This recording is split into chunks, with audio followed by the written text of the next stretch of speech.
Frontage ഒന്ന് സൈഡിൽ കൂടെ വന്നിട്ട്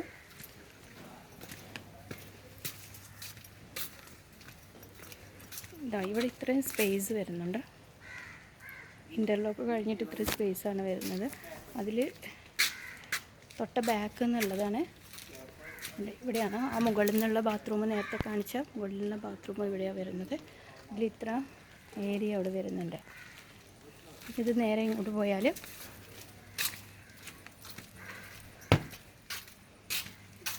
ഇവിടെ സ്ഥലം കുറച്ച് ഇത്രയും വരുന്നുണ്ട്.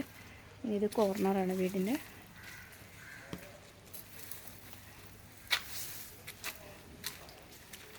എങ്ങനെയാണ് വരുന്നത്? ഇവിടെ നിന്ന് ഇങ്ങനെ വന്ന് കോർണർ, ഈ കോർണറിൽ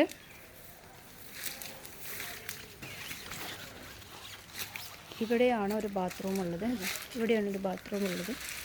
അതിൻ്റെ ഇവിടെയാണ്. പിന്നെ മുകളിൽ നിന്ന് വരുന്ന ബാത്റൂമും പിന്നെ ഡ്രൈനേജിൻ്റെത്, വാഷിംഗ് മെഷീനും എല്ലാം ലൈനും ഇവിടെയാണുള്ളത്.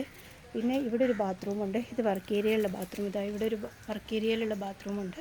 അതിൻ്റെത് ഈ സൈഡിൽ ഇവിടെ താഴെയാണ് വരുന്നത്. ഇതിൻ്റെ കോമണായിട്ട് വരുന്ന സെപ്റ്റിക് ടാങ്ക് എവിടെയാണെന്നുള്ളത്. അപ്പോൾ ഇതിൽ ഇതാണ് സ്ഥലം വരുന്നത്. സ്ഥലം ഇവിടെ ഇത്ര സ്ഥലം ഏരിയ ഇവിടെ ഭൂമിയായിട്ട് തന്നെ കിടക്കുന്നല്ലേ ഇതിങ്ങനെ. പിന്നെ ഇവിടെ കിച്ചണാണ്. കിച്ചൺ ഇത് വർക്ക് ഏരിയയാണ്. വർക്ക് ഏരിയയിൽ ഇവിടെ ഒരു സെപ്റ്റിക് ടാങ്ക് ഉണ്ട്. സോറി, വർക്ക് ഏരിയയിൽ ഇവിടെ ഒരു സിങ്ക് ഉണ്ട്. ആ സിങ്കിൻ്റെ അത് എവിടേക്കാണെന്ന് അറിയില്ല. അതേപോലെ ഇപ്പുറത്തെ സൈഡിൽ വന്നാൽ ഇവിടെയാണ് രണ്ടാമത്തെ സിങ്ക് വരുന്നത്, കിച്ചണിൽ സിങ്ക് വരുന്നത്. അത് അങ്ങനെ പോയതിന് ശേഷം അങ്ങോട്ട് തിരിച്ച് വന്നിട്ടുണ്ട്. എന്നിട്ട് അത് ഞങ്ങൾ നോക്കിയായിരുന്നു. പക്ഷേ ഇത് ഇനി ഇങ്ങോട്ട് വന്നിട്ട് പിന്നെ എങ്ങോട്ടാണ് പോകുന്നത് എന്നുള്ളത് മനസ്സിലായിട്ടില്ല.